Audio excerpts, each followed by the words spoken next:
Pour se rendre compte de la portée de cet événement, il faut se rappeler qu'autrefois, même des nations riches en ressources comme le Nigeria ou l'Algérie n'avaient jamais pu imposer un accord aussi favorable. On se souvient par exemple des années 70, lorsque l'OPEP avait tenté d'imposer ses prix du pétrole, provoquant des crises mondiales. Mais jamais un pays africain, isolé, n'avait pu obtenir un tel respect de ces conditions.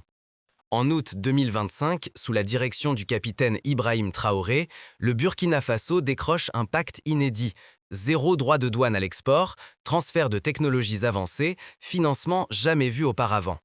Ce n'est pas qu'une question d'argent, c'est la première fois qu'un pays africain impose véritablement ses règles face aux géants mondiaux. L'accord, signé dans les salons feutrés de Pékin, marque la fin d'une ère et le début d'une nouvelle histoire pour tout un continent. Les entreprises et gouvernements occidentaux sont sous le choc. Les anciennes lois du jeu, celles qui avaient façonné le commerce mondial depuis l'époque des grandes compagnies coloniales, volent en éclats. Désormais, le Burkina Faso et la Chine dictent leur tempo, à l'abri des sanctions et des boycotts traditionnels. Accès direct au marché chinois, infrastructures modernes, conditions réservées jusque-là aux plus grandes puissances. Et si l'Afrique venait de briser 5 siècles de domination étrangère en moins de 4 jours? Cette question, autrefois impensable, est aujourd'hui une réalité. C'est exactement ce qu'a réalisé le Burkina Faso. Un pays du Sahel, longtemps ignoré sur l'échiquier international, fait aujourd'hui vaciller les puissances mondiales grâce à un accord commercial de 2,1 milliards de dollars avec la Chine. Washington et Bruxelles, autrefois sûrs de leur pouvoir, sont désormais en état d'alerte maximale. 5 siècles d'exploitation. Pourquoi l'Afrique restait-elle piégée par les marchés occidentaux malgré tant de richesses? Pour comprendre la force de ce bouleversement, il faut revenir sur l'histoire tourmentée du Burkina Faso et voir comment il a préparé ce coup d'éclat. Quels sacrifices et quelles luttes ont conduit à ce moment unique? Remontons aux origines de cette révolution silencieuse. Mais l'enjeu est colossal. Si l'Afrique rate ce virage, elle risque de replonger dans la pauvreté et la dépendance. Mais si elle saisit cette opportunité, c'est la promesse d'une nouvelle ère de prospérité et de dignité pour tout le continent. L'accord signé par le Burkina Faso est un test grandeur nature et un appel à l'audace pour toute l'Afrique francophone, lusophone et anglophone. Pendant plus de 500 ans, la colonisation a dicté l'économie africaine. L'extraction féroce des ressources, le contrôle serré de l'Europe puis de l'Amérique, les matières premières partaient, la richesse ne revenait jamais. L'Afrique, elle, restait spectatrice de son propre destin. Cette logique remonte à l'époque de la Compagnie des Indes orientales, qui imposait ses conditions au Royaume d'Afrique de l'Ouest. Plus tard, la Conférence de Berlin en 1884 a redessiné la carte du continent, créant des frontières arbitraires et des économies tournées vers l'exportation brute. Prenons le beurre de karité, seconde exportation du Burkina Faso. En 2025, les États-Unis imposaient des droits de douane démesurés. À chaque tonne exportée, ce sont les intermédiaires occidentaux qui s'enrichissaient, jamais les productrices africaines. Ce schéma n'est pas nouveau. Dans les années 80, le cacao ivoirien subissait déjà des pressions similaires, les petits producteurs recevant à peine 15% de la valeur finale du produit vendu en Europe ou aux États-Unis. La dépendance s'est enracinée. Les tarifs douaniers écrasants, les règles imposées depuis Paris, Londres ou Washington, même après les indépendances politiques, les décisions majeures se prenaient ailleurs. Dans les années 60, de nombreux pays africains, tout juste indépendants, ont vu leur premier gouvernement renversé dès qu'ils tentaient d'imposer des politiques économiques souveraines. Le cas du Ghana de Kwame Nkrumah ou du Congo de Patrice Lumumba reste gravé dans la mémoire collective. La tentative d'émancipation s'est heurtée à la brutalité des sanctions et des interventions extérieures. Tout était sous contrôle occidental. La logistique, les ports, les navires, jusqu'aux banques. L'Afrique exportait brut, importait cher et voyait sa souveraineté étouffée. Les exemples abondent. Pour exporter une tonne de coton ou de cuivre, les pays africains devaient passer par des compagnies maritimes européennes, payer des commissions bancaires à Londres ou Francfort et se plier à des normes imposées de l'extérieur. Ce geste audacieux a bouleversé les équilibres. Mais qui avait-il derrière cet accord qui a secoué l'Occident? Jusqu'en 2025, l'Occident dictait ses prix, ses normes et décidait qui pouvait commercer. Les sanctions, les quotas, les embargos, autant de chaînes pour maintenir le continent sous tutelle. On se souvient des embargos sur la Libye dans les années 90 ou des sanctions contre le Zimbabwe des années 2000, qui ont ruiné les économies locales sans jamais faire tomber les dirigeants en place. Mais en août 2025, tout a changé. Le capitaine Ibrahim Traoré a dit non. Par sa signature, il a brisé l'ordre établi et ouvert la porte à une nouvelle ère. Ce geste audacieux rappelle celui de Thomas Sankara, qui, dans les années 80, avait refusé de payer la dette coloniale, appelant les peuples africains à la solidarité et à la désobéissance économique. Ignorer ce passé, c'est risquer de répéter l'histoire, de rater la vraie indépendance et de sacrifier tout espoir d'imposer ses propres règles. La dignité et l'avenir économique de l'Afrique étaient en jeu. Dans les années 2010, de nombreux intellectuels africains comme Felwine Sarr ou Achille Mbembe ont alerté sur ce piège de la dépendance structurelle, plaidant pour une renaissance africaine fondée sur l'autonomie réelle. En moins de 92 heures, Washington a perdu le contrôle. Mais la riposte n'a pas tardé. Le monde a retenu son souffle. Les médias américains et européens, d'ordinaire peu intéressés par le Burkina Faso, ont soudain consacré une couverture continue à ce séisme, certains allant jusqu'à parler d'un nouveau non-alignement africain. Le Burkina Faso et la Chine ont signé un accord commercial inédit, d'une valeur de plus de 2 milliards de dollars. Ce pacte bouleverse les règles. Zéro quota, aucune condition politique, financement à taux insignifiant, transfert massif de technologies et un plan d'infrastructure locale sans précédent. Pour la première fois, une nation africaine bénéficiait d'un accès illimité au marché chinois, un marché de plus d'1,4 milliard de consommateurs. L'Occident, pris de court, a dégainé l'artillerie lourde. Les sanctions ont frappé responsables et proches du pouvoir burkinabé. Les banques européennes ont reçu l'ordre de geler tous les transferts liés à la Chine. D'énormes pressions sont tombées sur les partenaires africains du Burkina Faso pour l'isoler. Les grandes chaînes d'information ont martelé les mêmes slogans. Piège de la dette, manipulation chinoise, dictature imminente. Fini l'humiliation des vieilles restrictions, terminé le diktat du Fonds monétaire international. Les exportations burkinabè accèdent enfin librement au gigantesque marché chinois. Aucun intermédiaire, aucun chantage, aucun plafond caché. Les investisseurs chinois construisent routes, usines, réseaux, sans imposer leur vision du monde. À la différence des anciens programmes d'ajustement structurel, la priorité est donnée à la transformation locale des matières premières, ce qui favorise l'industrialisation et la montée en compétences des travailleurs africains. L'accord a été pensé pour résister à toute attaque extérieure, littéralement imparable. Chaque faille a été colmatée par une ingénierie contractuelle inédite en Afrique. Des cabinets d'avocats spécialisés, recrutés à Singapour et Johannesburg, ont blindé chaque clause afin d'assurer la souveraineté du Burkina Faso. En coulisses, Washington a tenté de provoquer des ruptures d'approvisionnement et de saboter les contrats d'assurance. Mais Traoré et ses alliés chinois avaient tout anticipé. Les paiements se font désormais en yuan et via des monnaies numériques, hors du circuit bancaire occidental. La logistique passe par de nouveaux ports et routes à l'est du continent, loin des contrôles européens. Même l'arbitrage juridique s'effectue auprès d'instances neutres, hors d'atteinte de Washington. Cette stratégie évoque celle utilisée par l'Inde dans les années 50 pour commercer avec l'Union soviétique, contournant ainsi le dollar et le système bancaire occidental. Mais la victoire n'est jamais acquise d'avance. En coulisses, une lutte invisible s'organise, prête à tout faire basculer.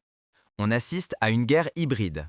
Menaces économiques, opérations de désinformation, pression sur les dirigeants voisins pour qu'ils n'imitent pas le modèle du Burkina Faso.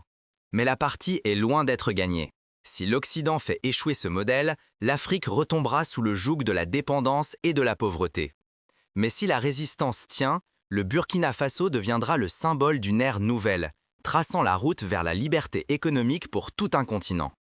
Le combat rappelle celui de la Corée du Sud dans les années 60, qui avait osé refuser les dictats occidentaux pour bâtir une industrie nationale forte. En moins de 30 jours, l'effet Traoré se propage, électrisant chaque capitale d'anciennes puissances coloniales. Un souffle inédit de liberté traverse l'Afrique, amplifié par une vague d'accords historiques, tous inspirés du modèle burkinabé. Des chefs d'État, autrefois prudents, prennent la parole pour réclamer la refonte des relations commerciales internationales. Au Mali, un partenariat minier de 1,8 milliard de dollars est signé avec la Chine, mettant un terme à des décennies d'exploitation française. Le Niger conclut un accord inédit de 2,3 milliards de dollars pour transformer son uranium directement, sans passer par les intermédiaires européens. Le Tchad entre en négociation pour construire une raffinerie de pétrole de 1,2 milliard de dollars. En Guinée, une usine de transformation de bauxite de 3,4 milliards de dollars promet de doubler la valeur des exportations d'aluminium. Ces signatures ne sont pas de simples gestes politiques. Portées par une demande asiatique fulgurante et des investissements chinois massifs, les exportations africaines explosent. Partout, de nouvelles usines surgissent. Transformation du coton au Mali, raffinage du pétrole au Tchad, valorisation de la bauxite en Guinée. Le paysage industriel se redessine à vue d'œil. On voit ainsi des villes comme Bamako ou Conakry se transformer, avec des zones industrielles modernes et des startups technologiques qui émergent dans la foulée. Les indicateurs économiques s'envolent. Dans plusieurs pays, la croissance du produit intérieur brut dépasse 8%. Les réserves en devises doublent. Des centaines de milliers d'emplois qualifiés sont créés en moins d'un an. Jamais les femmes n'ont été aussi nombreuses à accéder à des postes d'ingénieurs, de gestionnaires, de responsables d'usines. Le plafond de verre se fissure, les codes du pouvoir économique changent. En Côte d'Ivoire, par exemple, des coopératives de femmes transforment désormais le cacao sur place, exportant du chocolat fini vers l'Asie. Face à ce réveil, l'Occident réagit dans la peur. Les sanctions économiques tombent, les réseaux bancaires sont coupés et les tentatives de déstabilisation se multiplient. Des bases militaires étrangères s'agitent aux frontières. Sur les réseaux sociaux, les campagnes de désinformation pullulent. Dans les médias internationaux, la nouvelle génération de dirigeants africains est violemment attaquée. On assiste à une vague de fake news accusant les gouvernements africains de corruption, d'autoritarisme ou d'ingérence étrangère. Mais la transformation ne s'arrête pas aux grands accords. Elle s'immisce dans chaque foyer, chaque rue, chaque rêve. Comment cette nouvelle ère bouleverse-t-elle le quotidien des Africains? Derrière ces chiffres et ces contrats titanesques, la vraie révolution est humaine, technologique et psychologique. Ce sont déjà les habitudes quotidiennes qui vacillent. Dans les familles, on ose désormais rêver d'un avenir où les enfants seront ingénieurs, chercheurs, entrepreneurs et non plus simplement ouvriers ou émigrés. La riposte, pourtant, surprend le monde entier. Pour la première fois, des gouvernements africains voisins font front commun. La confiance renaît. Syndicats, entrepreneurs, étudiants s'organisent pour protéger leurs acquis. Les jeunes, jadis tentés par l'exil, croient désormais en leur avenir sur place, persuadés que l'Afrique peut réussir sans l'Occident. On voit émerger des réseaux panafricains d'entreprises, des incubateurs de technologie et des plateformes d'échange de savoir sud-sud. Le risque demeure immense. Une étincelle pourrait suffire à raviver ingérence ou conflit. Mais l'enjeu est colossal. Une Afrique actrice, enfin maîtresse de ses ressources, capable de choisir ses partenaires et de tracer sa propre route vers la prospérité. Ce moment rappelle le basculement de l'Asie de l'Est dans les années 80, quand la Corée, Taïwan et la Chine ont su exploiter l'ouverture asiatique pour s'échapper du sous-développement.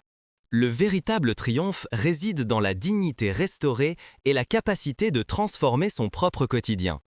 Mais concrètement, qu'est-ce que cela change pour chaque Africain aujourd'hui? Observons ce qui se dessine déjà sur le terrain. Dans les villages comme dans les grandes villes, des producteurs de karité, des ingénieurs et des logisticiens voient leur autonomie et leurs revenus bondir. Grâce à ces nouveaux accords, des familles autrefois piégées par des marchés hostiles gagnent enfin leur vie de façon équitable, sans subir le chantage ni l'arrogance des anciennes puissances. Par exemple, à Bobo-Dioulasso, une coopérative de femmes a vu ses revenus tripler en une année, permettant la scolarisation de tous leurs enfants et l'accès à des soins médicaux de qualité. Le changement est tangible. De nombreux emplois qualifiés émergent dans des secteurs longtemps fermés aux Africains. De plus en plus de femmes accèdent à des postes de leadership, pilotent des projets et fondent de nouvelles entreprises. La formation, l'accès au numérique et à la technologie deviennent enfin la norme pour des milliers de jeunes talents. Au Sénégal, par exemple, une start-up développe des drones agricoles vendus en Afrique de l'Est et au Moyen-Orient. Cet afflux inédit de ressources se traduit immédiatement par des investissements massifs dans l'éducation et la santé. Des provinces entières assistent à l'éclosion de jeunes entrepreneurs et d'innovateurs africains qui rivalisent désormais avec les meilleurs au monde. De nouvelles écoles de formation ouvrent, prêtes à façonner une génération capable de créer, de diriger et de protéger la richesse nationale. À Ouagadougou, une université technique forme des ingénieurs spécialisés dans la robotique agricole, réduisant la dépendance aux importations et augmentant les rendements locaux. Ce que l'on constate, c'est l'essor d'une génération confiante, connectée et consciente de sa propre valeur. Pour la première fois depuis plusieurs décennies, l'Afrique ne subit plus les règles imposées de l'extérieur. Elle les écrit elle-même, forte de ses intérêts et de ses ambitions. Les réseaux sociaux africains fourmillent d'exemples de réussite, d'initiatives solidaires et de projets créatifs qui changent la perception du continent. Ce n'est pas un simple contrat, c'est un cri d'indépendance. Alors, qu'allez-vous faire? Les grandes leçons à tirer? Choisir des partenariats d'égal à égal, refuser le chantage politique, investir massivement dans la technologie, l'éducation et s'unir pour résister aux pressions extérieures. Ce n'est pas qu'un slogan. C'est une stratégie qui porte déjà ses fruits, et chaque Africain peut s'en emparer. Des associations locales créent des fonds d'investissement participatifs, permettant aux villages de financer leurs propres projets de transformation agricole. Le risque demeure. Rater cette transformation, ce serait condamner la jeunesse à la marginalisation et à l'exil. Saisir cette chance, c'est ouvrir la voie à un siècle d'innovation, de leadership et de dignité retrouvée pour tout le continent. L'histoire regorge d'exemples où un choix audacieux a tout changé. Le Japon de l'ère Meiji, le Brésil industriel ou encore la Chine post-1978. Mais comment chacun peut-il concrètement participer à cette révolution? La réponse commence par des choix simples, ici et maintenant. Soutenir les entreprises locales, investir dans l'éducation des enfants, promouvoir les produits africains sur les marchés mondiaux, s'informer et refuser la désinformation. Chaque geste compte. Un étudiant qui choisit d'étudier la robotique agricole au lieu de s'expatrier, un commerçant qui privilégie les fournisseurs locaux, une collectivité qui finance une petite centrale solaire. Autant d'actes qui, mis bout à bout, changent le destin d'un pays. Lorsque le Burkina Faso, sous l'impulsion du capitaine Ibrahim Traoré, signe un accord de 2,1 milliards de dollars avec la Chine, il ne s'agit pas seulement de chiffres. C'est une rupture avec 5 siècles de domination, un signal fort que l'Afrique peut enfin choisir son avenir. Ce geste s'inscrit dans la lignée des grands tournants historiques, la conférence de Bandung en 1955, qui avait affirmé la voie du tiers-monde, ou la révolution verte en Inde, qui avait donné la souveraineté alimentaire à des millions de paysans. Certains affirment que la coopération sino-africaine n'est qu'un nouveau masque pour une vieille tutelle. Mais, de Bamako à Ouagadougou, de Niamey à N'Djamena, la réalité change. Nos ressources profitent à nos communautés, et nos choix ne viennent plus d'ailleurs. Des ONG indépendantes surveillent la transparence des contrats. Les citoyens réclament des comptes à leurs dirigeants. La société civile veille à ce que les bénéfices ne soient pas confisqués par une élite. Rester passif, c'est accepter que d'autres écrivent votre histoire. C'est permettre à l'ancien ordre de survivre, à l'exploitation de changer de visage et à nos enfants d'hériter d'une Afrique toujours entravée. Agir, c'est bien plus qu'approuver un accord. C'est incarner le changement, même à petite échelle. C'est créer une coopérative, lancer une pétition, voter pour des représentants intègres ou simplement parler à ses enfants de l'importance de l'indépendance économique. L'indépendance ne s'obtient pas en observant. Elle se gagne chaque jour par des actes, des choix, des voix qui s'élèvent contre la résignation. Ce tournant ne sera durable que si chacun de nous devient acteur de sa propre destinée. L'histoire des révolutions industrielles ou de l'indépendance indienne l'a montré. Le changement durable vient toujours du peuple. À ce carrefour, que déciderez-vous? Être spectateur ou devenir artisan du nouvel ordre africain? L'histoire observe. À nous d'écrire la suite, dignement, résolument et ensemble. La prospérité ne se mendie pas. La dignité ne se négocie pas. Osons refuser la peur, cessons d'espérer qu'un autre peuple viendra nous libérer.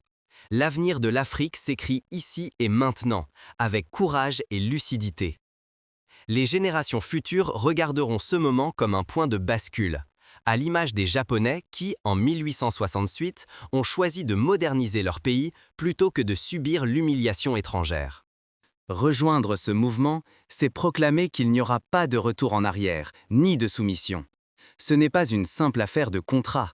C'est un choix de dignité, de pouvoir, d'avenir.